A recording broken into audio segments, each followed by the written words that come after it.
सुनाए, गुरुवर तुम्हें बता दो।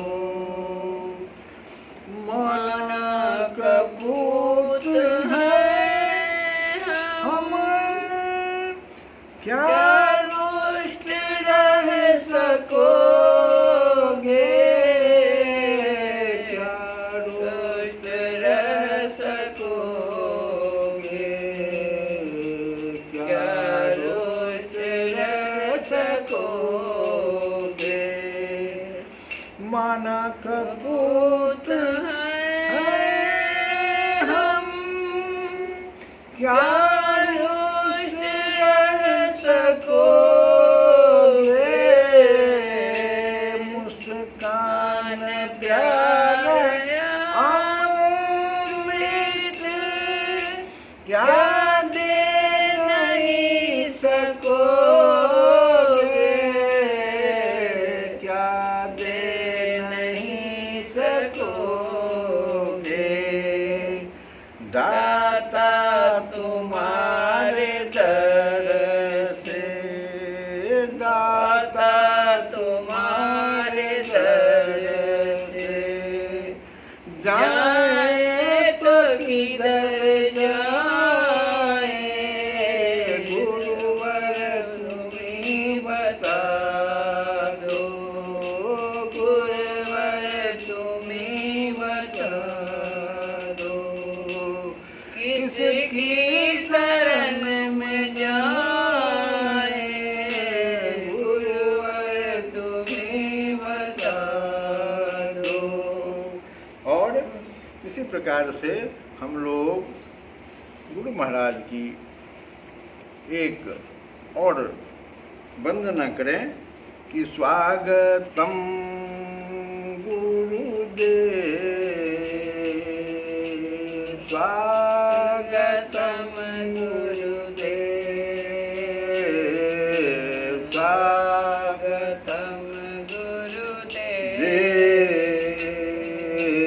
स्वागतम गुरुदेव,